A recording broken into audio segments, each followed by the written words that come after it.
तो हमारे पास anatomy of respiratory system में नेक्स्ट टॉपिक है लंग्स पेरेन्काइमा। लंग्स पेरेन्काइमा क्या होता है बच्चों? देखिए, इसको हम लोग रेस्पिरेटरी यूनिट के नाम से भी जानते हैं। It is also known as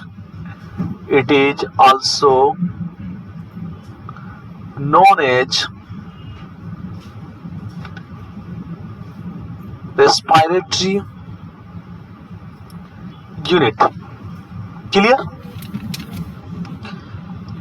और ये लंग्स पेरेन्काइमा केवल एक स्ट्रक्चर का नाम नहीं है, मैं आपको बता दूं। इधर देखिए प्यारे बच्चों, ये आपका ट्रेकिया था, ये आपके ब्रोंकाई थे, उसके बाद ये आपके सेकेंडरी ब्रोंकाई थे प्यारे बच्चों, उसके बाद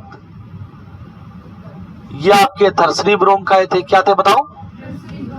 और थर्सरी के बाद आपके पास में ब्रोंक्यूल बने। क्या बने बताओ बच्चों? और ब्रोंक्यूल घूम गए प्यारे बच्चों, और किसका रूप ले लिया उन्होंने? अंगूर के गुच्छे की तरह, जिसे आपने एलुलाई का। तो देखिए, आप जब देखेंगे पूरे इस स्ट्रक्चर को, इधर देखिए बच्चों, आपको इस तरीके का देखने को मिलेगा। ये आपके पास में मान के चलिए ब्रोंक्यूल्स है। क्या है बताइए बच्चों? ये आपके पास है ब्रोंक्यूल्स है। क्या है बताओ? ब्रोंक्यूल्स। इधर आपके पास में ये जो पूरा गुच्छा है, इसको हम लोग बोलते हैं एलुलार सैक। हाँ, इधर देखिए पूरा। और ये जो एक है, एक को बोलते, ये आपके पास में एलुलार है डक्ट, एक को, और पूरे को बोलते हैं एलुलाई। क्या बोलते हैं? और इनके बीच में जो स्पेस होता है क्या कहलाता है? एलुलार सैक। क्या कहलाता है? तो जो आपके पास में लंग्स पेरेन्काइमा है, इन तीन स्ट्रक्चर को हम लोग एक साथ अगर बोलेंगे तो क्या कहेंगे? Lungs parenchyma. क्या कहेंगे? या रेस्पिरेटरी यूनिट। क्या कहेंगे बताओ? कारण यह है क्योंकि यही वो जगह है जहां पर गैस का एक्सचेंज होता है। क्या होता है बताओ? जो ऑक्सीजन है वो तो आपके ब्लड में जाती है, और जो कार्बन डाइऑक्साइड है वो आपके ब्लड से कहां जाती है? एलुलाई के अंदर। इसलिए इस जगह को, इस स्ट्रक्चर को हम लोग रेस्पिरेटरी यूनिट भी कहते हैं। क्या कहते हैं बताओ? इसे लंग्स पेरेन्काइमा कहा जाता है। क्या कहा जाता है बताओ? तो लंग्स पेरेन्काइमा इंक्लूड इसके अंदर कौन कौन से स्ट्रक्चर आते हैं? देखिए, इट इंक्लूड कौन कौन से स्ट्रक्चर आते हैं? ब्रोंक्यूल्स आपके पास, आपके एलुलार डक्ट, आपके पास एलुलाई।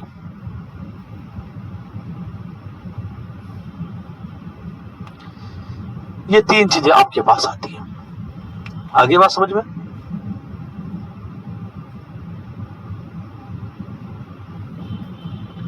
क्लियर है? कितने स्ट्रक्चर आते हैं आपके इसमें लंग्स पेरेन्काइमा में बताओ? हाँ, सबसे पहले बात करते हैं हम लोग ब्रोंक्यूल्स। तो आप जानते हो किसे कहते हैं बताओ? हाँ, ब्रोंक्यूल्स किसे कहते हैं बताओ? ब्रोंक्यूल्स 1 mm डायमीटर वाला ब्रोंकाई। ब्रोंकाई डिवाइड होता है और कितने mm का रह जाता है बताओ? 1 mm का। क्या कहलाता है? ब्रोंक्यूल्स कहलाता है। अगला आपके पास में एलुलाई। ध्यान से समझिएगा प्यारे बच्चों, इसी के अंदर पहला स्ट्रक्चर क्या हो गया? ब्रोंक्यूल्स, एलुलाई और एलुलार डक्ट। दोनों देखो एक साथ पढ़ लेंगे हम लोग। एलुलाई क्या है? देखो इधर देखिए बच्चों, एक कप लाइक स्ट्रक्चर है। क्या है बताओ बच्चों? कप की तरह का स्ट्रक्चर है। ये कप की तरह के स्ट्रक्चर से बने हैं ना एलुलाई? अरे किससे बने बताओ? हाँ, ग्रेप्स लाइक स्ट्रक्चर भी आप लोग बोल सकते हैं। क्या बोल सकते हैं बताओ? हाँ, कप लाइक स्ट्रक्चर।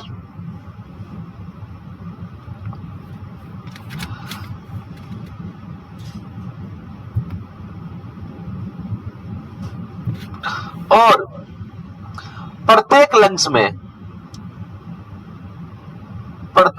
में एक लंग में अगर आप बात करें 300 मिलियन एलुलाई पाई जाती है। कितने मिलियन बताओ? हाँ, एलुलाई। और 1 मिलियन बराबर कितना होता है बताओ? 1 मिलियन बराबर 10 लाख।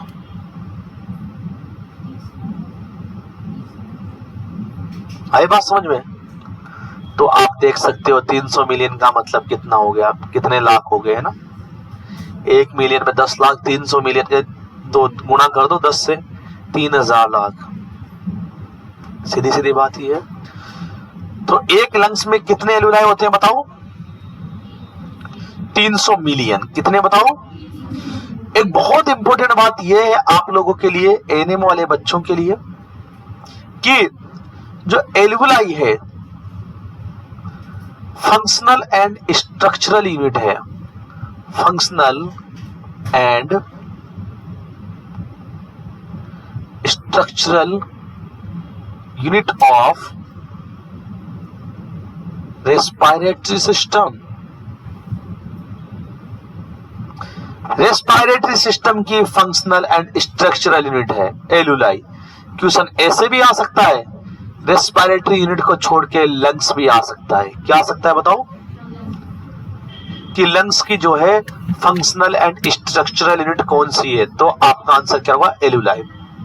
या रेस्पिरेटरी सिस्टम की फंक्शनल एंड स्ट्रक्चरल यूनिट कौन सी है? तो आपका आंसर क्या होगा? एलुलाई।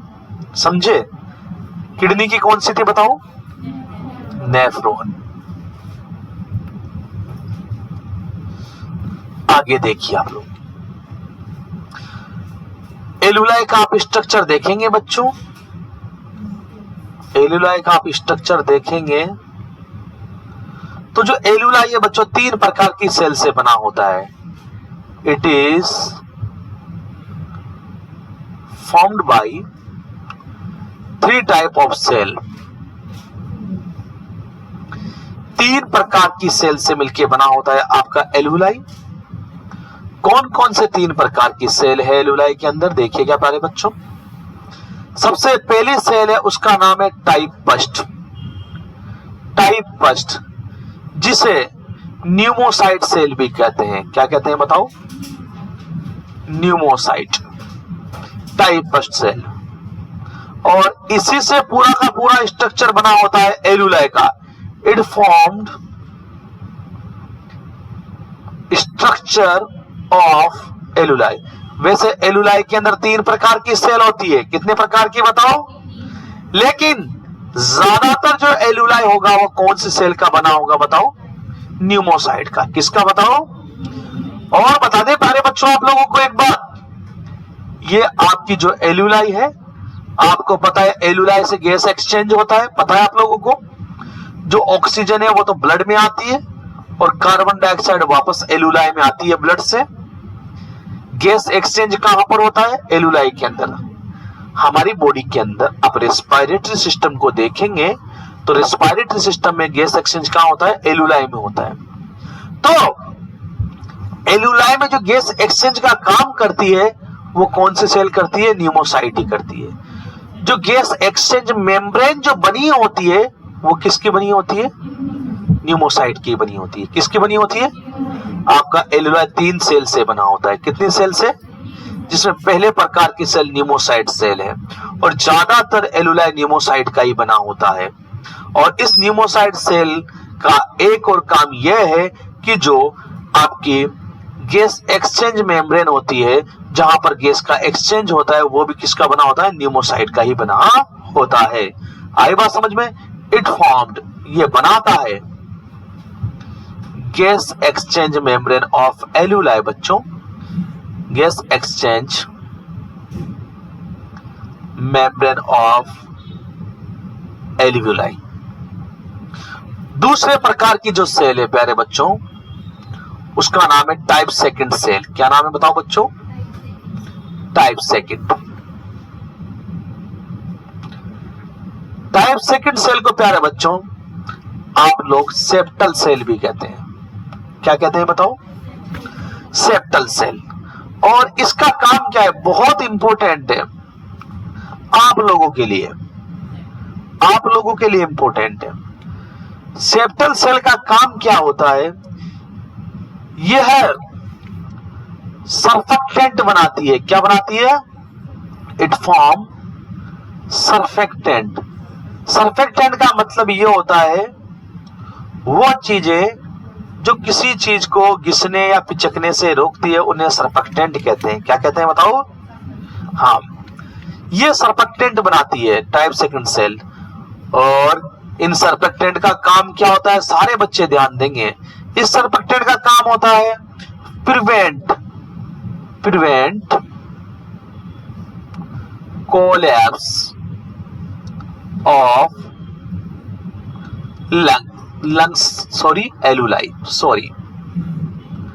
एलुलाई को पिचकने से बचाता है। ये जो सर्फेक्टेंट होता है ये किसको पिचकने से बचाता है बच्चों? कौन सी सेल बनाती है सर्फेक्टेंट? बताइए बच्चों। Second cell. कौन सी बताओ? सेकंड सेल, जिसका नाम क्या है? Septal cell. अब मैं आपको यहां पर बहुत इंपॉर्टेंट बात बता रहा हूं, आप लोगों के लिए इंपॉर्टेंट है। ये जो सर्फेक्टेंट है बच्चों, आपसे पूछा जाएगा कि है तो केमिकल ही, तो ये क्या है? ये कार्बोहाइड्रेट है, ये प्रोटीन है, ये फैट है, विटामिन है, क्या है ये केमिकल फॉर्म में? तो जो सर्फेक्टेंट होते हैं प्यारे बच्चों, ये फॉस्फोलिपिड होते हैं। क्या होते हैं बताओ? फॉस्फोलिपिड, ऐसे लिपिड जिनमें फॉस्फोरस हो। क्या हो बताओ? फॉस्फोलिपिड होते हैं। समझते जना, बहुत इंपॉर्टेंट बात है। सर्फेक्टेंट जो है आपके केमिकल नेचर में कैसे होते हैं बताओ? फॉस्फोलिपिड। और आपकी जो सेप्टल सेल है 2 प्रकार के फॉस्फोलिपिड्स बनाती है। कितने प्रकार के प्यारे बच्चों बताओ? 2 प्रकार। कौन कौन से 2 प्रकार के? एक का नाम लेसिथिन है, याद रखेंगे सब बच्चे। दूसरे का नाम स्पिंगोमाइलिन। बहुत काम की बात है, आगे पूछूंगा, याद रखिएगा। जब कभी भी इनका दोबारा काम आएगा मैं तुम्हें पूछूंगा, उस टाइम पे हालत खराब कर दूंगा अगर गलत बताएंगे तो सर्फेक्टेंट कितने प्रकार के हैं? 2 प्रकार के। कहां पर बनते हैं बताओ? कहां पर बनते हैं? कहां पर बनते हैं सर्फेक्टेंट? एलुलाई में। कहां पर? कौन बनाता है? Septal cell. कौन बनाता है बताओ? सेप्टल सेल बनाती है ना।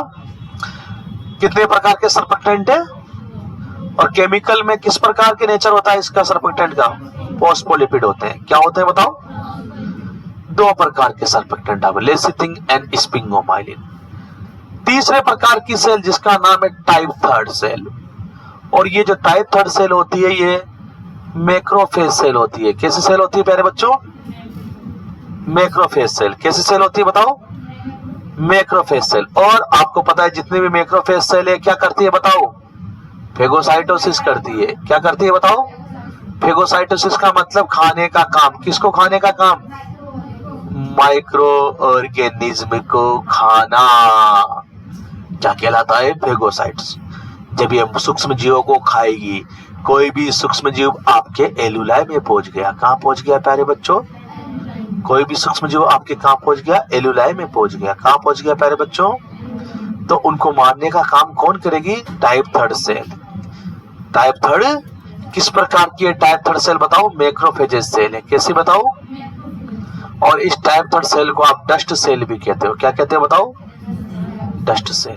नाम तो पहले सुना होगा आप लोगों ने। बात करते हैं फंक्शन ऑफ एलुलाई की।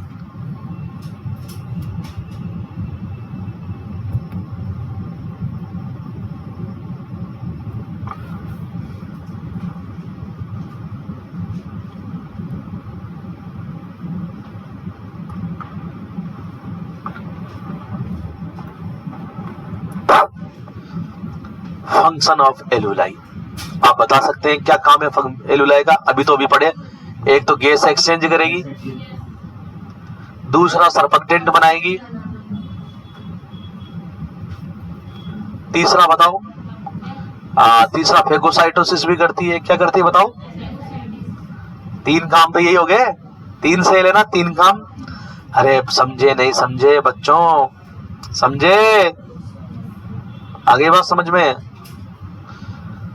इधर देखिए, ये आपके पास में मैं एक एलुलाई बना देता हूं। और ये देखो, इधर देखो बच्चों, इधर देखो, यहां पर होती है आपके पास कैपिलरी। क्या होती है बताओ? तो ये दोनों दीवारें एक दूसरे से सटी रहती है, कैपिलरी की और एलुलाई की। ध्यान से समझिएगा प्यारे बच्चों, ये दोनों दीवारें एक दूसरे से बिल्कुल क्या चिपकी हुई है, और इसी दीवार के माध्यम से आपकी ऑक्सीजन तो एलुलाई से कहां जाती है बताओ, ब्लड में, और कार्बन डाइऑक्साइड जो है ब्लड से कहां जाती है बताओ, एलुलाई के अंदर। ये जो दोनों सटी हुई जो दीवारें हैं, किस किस की दीवार, ब्लड वेसल्स की दीवार। ये दीवार तो किसकी है बताओ, और ये दीवार किसकी है बताओ, एलुलाई की। आई बात समझ में। ये दोनों दीवारें एक दूसरे से सटी हुई है, और इसी दीवार के माध्यम से आपके जो है गैस का एक्सचेंज हो रहा है। एलुलाई की जो दीवार है ये किसकी बनी है, न्यूमोसाइट की। आपको पता है जो गैस एक्सचेंज मेम्ब्रेन वो किसकी बनी होती है, न्यूमोसाइट की, एलुलाई वाली। और ब्लड वाली किसकी, जो कैपिलरी वाली है वो किसकी बनी होती है, एंडोथेलियम की। किसकी बनी होती है, अरे ये तो किसकी बनी है, न्यूमोसाइट की। और ये किसकी बनी है, एंडोथेलियम की। यहां से जो है आपकी गैस का एक्सचेंज होता है। तो दोनों दीवारें एक दूसरे से क्या है, सटी हुई है, क्या है बताओ, और दोनों दीवारें एक दूसरे से सटकर, दोनों एक दूसरे से सटी हुई है, मिली हुई है। आई बात समझ में, मिली हुई है। दोनों दीवारें एक दूसरे से सटकर मिलकर गैस एक्सचेंज करवाती है, क्या करवाती है, और इन दीवारों के मिलने से जो बनता है उसे रेस्पिरेटरी मेम्ब्रेन कहते हैं। क्या कहते हैं बताओ, ये जो बना है दोनों दीवारों के मिलने से वो क्या है बताओ, रेस्पिरेटरी मेम्ब्रेन। आप लोगों से पूछा जाए गैस एक्सचेंज कहां पर होता है, रेस्पिरेटरी मेम्ब्रेन पे। और रेस्पिरेटरी मेम्ब्रेन किस किस से बनी होती है, एलुलाई की दीवार और ब्लड वेसल्स की दीवार। समझ गए, शाबाश। इसके बाद आपके पास में दो लंग्स, कौन कौन से, राइट एंड लेफ्ट। राइट वाला बड़ा, लेफ्ट वाला छोटा। राइट लंग्स में 3 लोब होते हैं, 3 भागों में डिवाइड रहता है। कितने कंपार्टमेंट होते हैं, 3। जबकि लेफ्ट वाले में 2 कंपार्टमेंट होते हैं। तभी तो आपके राइट साइड का जो प्राइमरी ब्रोंकाई है वो 3 भागों में डिवाइड होता है, और लेफ्ट साइड वाला कितने भागों में डिवाइड होता है, 2 भागों में। केवल देखा था आप लोगों ने। और ये कितने भागों में डिवाइड होगा बताओ, 3 भागों में। देखा था आप लोगों ने, क्योंकि इसमें 3 लोब होते हैं। कितने लोब होते हैं बताओ। जो राइट साइड वाला लंग्स है उसका वजन 375 ग्राम होता है, लेफ्ट वाले का 325 ग्राम। 50 ग्राम का फर्क है। किसका फर्क है बताओ, दोनों लंग्स के बीच में प्यारे बच्चों इधर देखिएगा, दोनों लंग्स के बीच में स्पेस हुआ है। क्या है बताओ, स्पेस है ना, है स्पेस। दोनों लंग्स के बीच में, बोथ लंग्स के बीच में जो स्पेस है,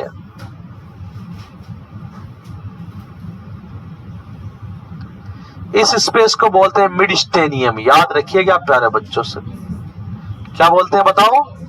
और इस मिडस्टेनियम में कौन होता है बताओ, मिडस्टेनियम में कौन रहता है बताओ, हार्ट रहता है। कौन रहता है, कुछ नहीं आता, हो गया तुम्हारा काम, हार्ट रहता है। स्टेनम तो ऊपर है, क्या बीच में घुसाओगे क्या लंग्स के बीच में। स्टेनम तो ये रहा हड्डी में, कैसे है देखो।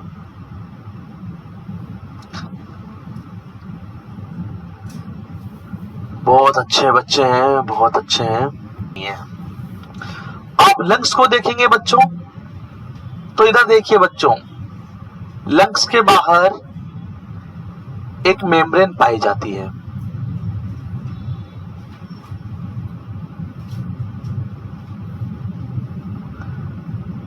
इस मेम्ब्रेन को हम लोग प्लूरा कहते हैं। आपसे पूछा जाए लंग्स के चारों तरफ की कवरिंग को क्या कहते हैं, तो क्या कहेंगे आप लोग, प्लूरा। देखो ये लंग्स है, सामने देखिए, और ये है प्लूरा। क्या है बताओ, ये बताओ बच्चों, ये जो कवरिंग है सामने देखो, ये सारी की सारी कवरिंग का नाम प्लूरा है। क्या है बताओ, तो covering of lungs is known as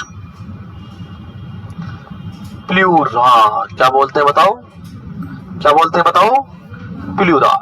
जब आप प्लूरा को माइक्रोस्कोप में देखेंगे, इस प्लूरा को आप माइक्रोस्कोप में देखेंगे, तो ये जो बच्चों प्लूरा जो है 2 लेयर से मिलके बनी होती है। कितनी लेयर से बताओ? मैंने यहां से प्लूरा को काटा और काट के मैंने देखा तो ये 2 लेयर से मिलके बनी है। जो बाहर वाली है बच्चों वो पेराइटल प्लूरा है। क्या है बताओ?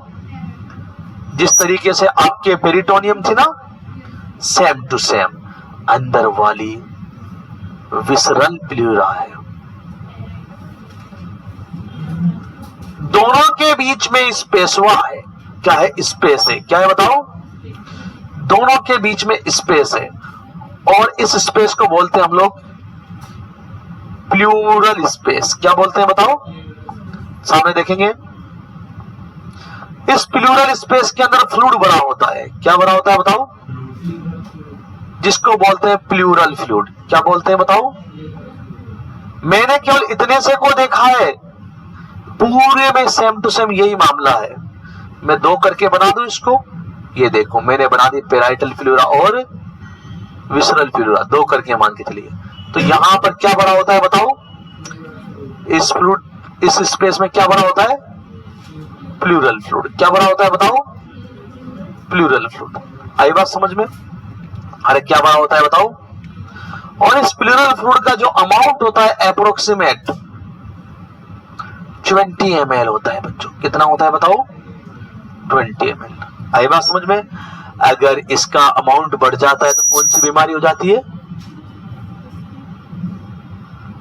प्लूरल इफ्यूजन जिसे कहते हैं आप। प्लूरल फ्लूइड का अमाउंट बढ़ जाना प्लूरल इफ्यूजन। अब पढ़ेंगे। क्लियर यहां तक? ये आपके पास में लंग्स के बारे में हमने बात करी। आगे बात करते हैं डायफ्राम के बारे में। डायफ्राम, डायफ्राम सपोर्टिंग स्ट्रक्चर है। लंग्स को सपोर्ट देता है, हार्ट को सपोर्ट देता है। किस किस को सपोर्ट देता है बताओ? सपोर्टिंग स्ट्रक्चर है। किस किस को सपोर्ट देता है प्यारे बच्चों? लंग्स को देता है और किसको? हार्ट को सपोर्ट देता है। और आपसे पूछा जाए कि डायफ्राम क्या है? मसल्स है, टेंडन है, कार्टिलेज है या बोन है? तो ये मसल्स होती है। क्या होती है प्यारे बच्चों? डायफ्राम एक तरह की मसल्स है। कि शेप कैसी होती है? ये क्वेश्चन एनएम वालों के लिए इंपॉर्टेंट कि डायफ्राम की शेप कैसी होती है, इसका आकार कैसा होता है। एनएम वाले बच्चों के लिए क्वेश्चन है ये। तो डायफ्राम की जो शेप होती है प्यारे बच्चों, इधर देखिए, ऐसी होती है, इस तरीके की होती है। ये सर कैसी? क्या लिखूं? जैसे गुंबद होता है, मंदिर मस्जिद का गुंबद होता है, वैसी इसकी शेप होती है। और गुंबद को हम बोलते हैं डोम। क्या बोलते हैं? डोन नहीं, डोन तो अलग है, 7 मुल्कों की पुलिस, हाँ वो डोन है, ये डोम है, डोम शेप्ड। क्लियर है? तो आपके पास में देखो डायफ्राम एक सपोर्टिंग स्ट्रक्चर है जो किस किस को सपोर्ट देता है बच्चों बताओ? अगर मैं डायफ्राम को हटा दूं तो क्या हो जाएगा? अरे पेट में आ जाएंगे। कहां आ जाएंगे? हार्ट और लंग्स पेट में आ जाएंगे, एब्डोमिनल कैविटी में आ जाएंगे। डायफ्राम का एक काम यह भी है कि ये थोरेसिस कैविटी को एब्डोमिनल कैविटी से अलग करता है। देखा आपने? इसके अंदर भी खोखला, यहां भी खोखला, दोनों तरफ खोखला है मामला। और ये 2 पूरा एक बड़ा कमरा है। क्या है बड़ा कमरा?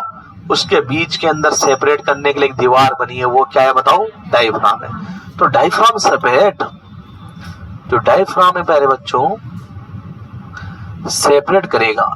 किस किस को सेपरेट करेगा? हाँ, थोरेसिस कैविटी को किससे बताओ?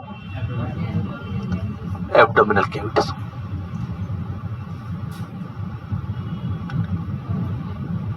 एब्डोमिनल कैविटी, थोरेसिस कैविटी कौन बनाता है बताओ? रिब्स, रिब्स के द्वारा है ना, रिब्स से चारों तरफ। और बीच का जो खोखला भाग है जिसमें लंग्स रहते हैं, कौन रहते हैं? हार्ट रहता है। कौन रहता है? वो क्या है बताओ? थोरेसिस कैविटी है। क्या है बताओ?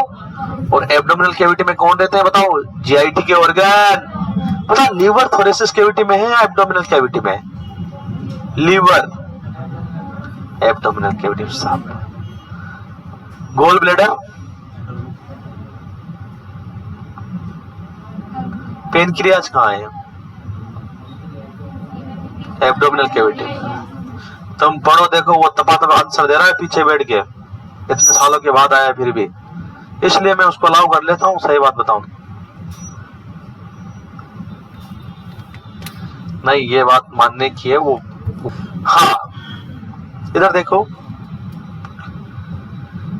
आपके पास में ये डायफ्राम है प्यारे बच्चों, इधर देखिए। और मैंने आपको पहले भी बता चुका हूं या पहले भी बता दिया है कि डायफ्राम पे 3 आपको होल देखने को मिलेंगे। कितने होल बताओ? 3 होल बता दिया मैंने। 3 होल में एक होल तो किसके लिए बताओ? इंफीरियर वेना केवा के लिए। एक होल किसके लिए? एसोफेगस के लिए।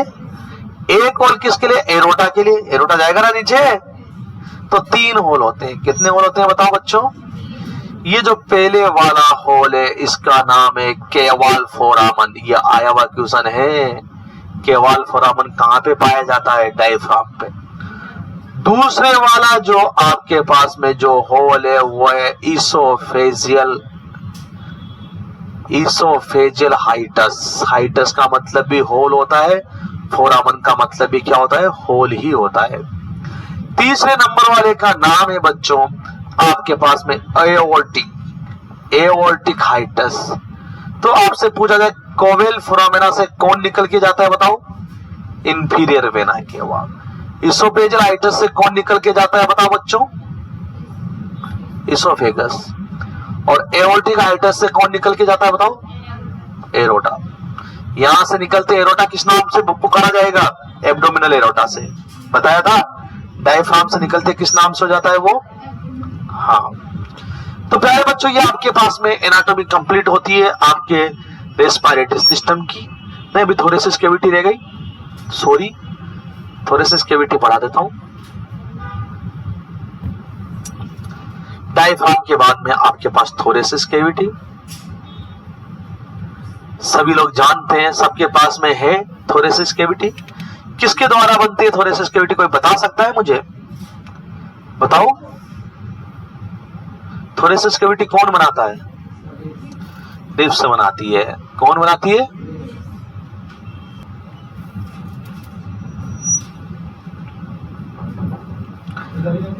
तेरे पास रख। तो देखो, थोरेसिस कैविटी किन किन से मिलके बनी होती है बताओ? हाँ, रिब्स, स्टर्नम और वर्टिब्रा। रिब्स हो गया, स्टर्नम हो गया और वर्टिब्रा मिलके क्या बनाती है बताओ? Thoracic cavity. आप सभी लोग जानते हैं बच्चों, अगर सामने की साइड से देखूं मैं, अगर आप थोरेसिस कैविटी को सामने की साइड से देखें तो क्या क्या दिखेंगे आपको? सामने की साइड है बताओ? रिब्स और स्टर्नम। और पीछे की तरफ से देखेंगे तो बस ओनली वर्टिब्रा ही, रिब्स और वर्टिब्रा। आई बात समझ में? दोनों चीजें होती है पीछे भी। मतलब टोटल रिब्स कितनी होती है बताओ? कोई बता सकता है? 12 पेयर। कितनी होती है बताओ? हाँ, 12 जोड़ी। 12 जोड़ी।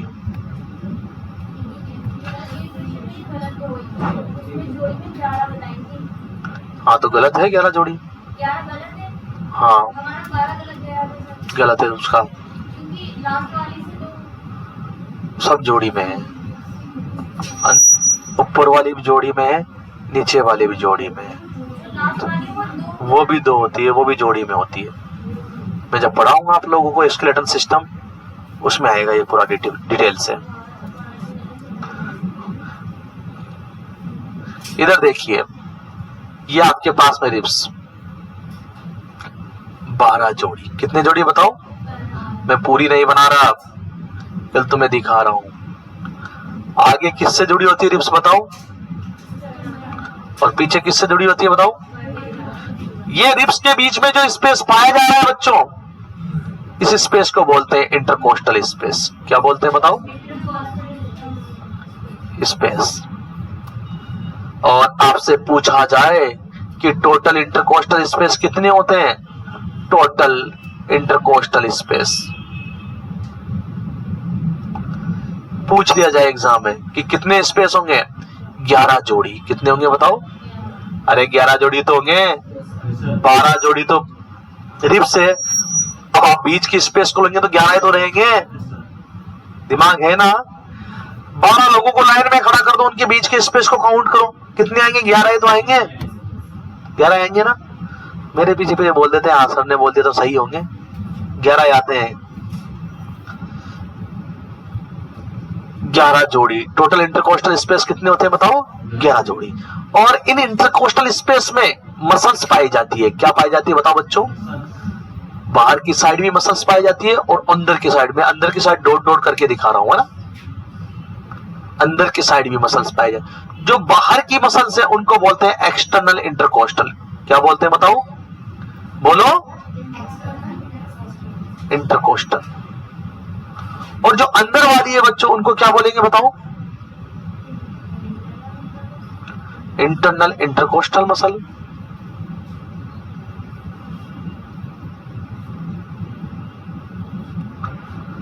जो इंटरनल इंटरकोस्टल मसल से बच्चों अंदर की साइड में है, वो किससे अटैच होती है? लंग्स से। किससे अटैच होती है? लंग्स से।